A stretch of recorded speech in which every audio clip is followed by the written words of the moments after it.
In a land of deserts and wide skies, there was a small tent in the land of Canaan. There lived a man named Abram, who resided in a tent. But at 75, he longed for a child. His wife, Sarai, had been unable to have children, and now, at the age of 65, it seemed unlikely that she would ever bear a child. One night, as the moon shone brightly, Abram looked at the stars. Abram, Who calls me? look at the stars. Your descendants will be as many as they are. But I have no son yet, Lord. How can this be? Trust in me, Abram. Your faith will be rewarded. God had made a promise to Abram that he would be the father of many nations. But as the years went by, Sarai remained childless. God promised you many descendants, but I have not given you a child. I trust in God's plan, but I worry for us. Feeling desperate, Sarai thought of a plan. She believed that if she could not have a child, perhaps her maidservant, Hagar, could bear a child for Abram. I want you to take Hagar as your wife. She can have a child for us. Sarai thought this was the only way to fulfill God's promise.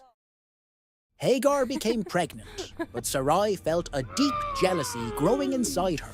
As time passed, Sarai's jealousy turned into anger. She felt that Hagar looked at her with disdain.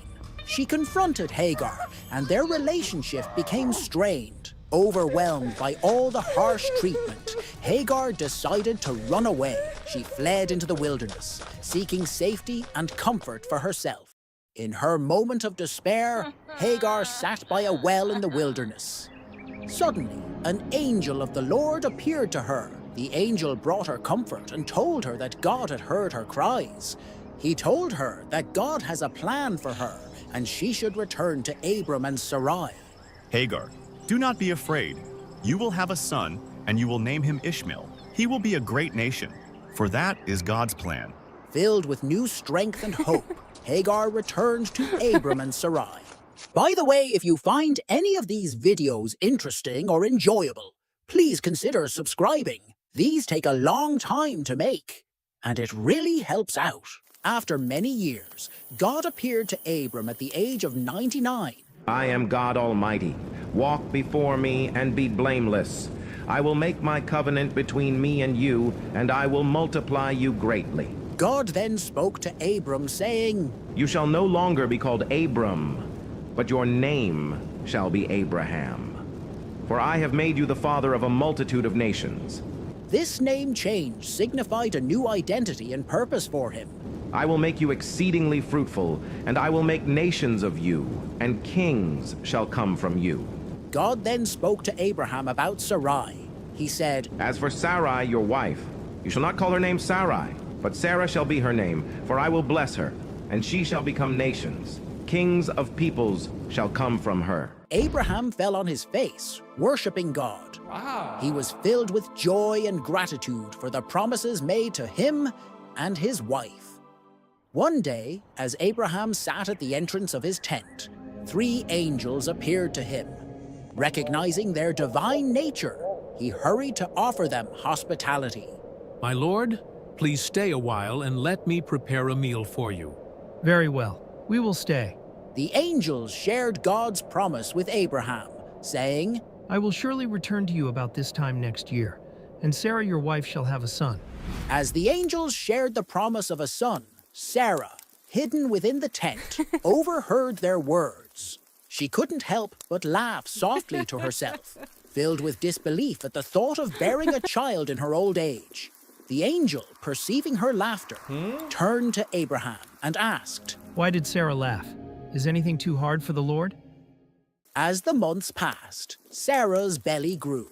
Then she gave birth to a son, just as God had promised. Abraham was filled with joy and gratitude, knowing that God had fulfilled his promise. We will name him Isaac, which means laughter, for God has made you laugh. As Isaac grew, he brought immense joy to Abraham and Sarah. Abraham took time to teach Isaac about God's promises. He instilled in Isaac the importance of faith and obedience. One fateful morning, as the sun began to rise, God called out to Abraham. Abraham, Take your son, your only son Isaac, whom you love, and go to the land of Moriah. Offer him there as a burnt offering. Despite the sadness within, he resolved to obey. He believed that God, who had given him Isaac, could also raise him from the dead if necessary. With a heavy heart, he gathered the supplies for the journey, filled with both dread and unwavering faith. As they journeyed together, Isaac, unaware of the true purpose of their journey, asked, Father, where is the lamb for the offering? Abraham's heart was heavy, yet he maintained a calm demeanor. God will provide, my son. Upon reaching the designated place, Abraham built an altar, preparing for the sacrifice. With tears streaming down his face, Abraham bound Isaac and laid him on the altar. But just as he was about to act, a voice pierced the silence, calling out to him from heaven. Abraham, do not lay a hand on the boy, for now I know that you fear God. You have not withheld from me even your son, your only son.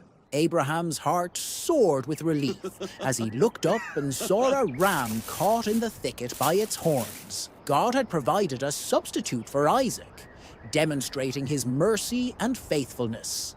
I will offer this ram in place of my son, for God has provided. The story of Abraham and Isaac teaches us profound lessons about faith, obedience, and the nature of God.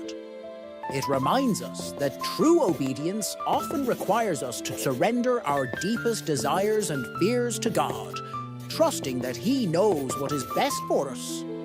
Abraham's willingness to sacrifice Isaac illustrates the depth of his faith, a faith that would be rewarded and remembered for generations.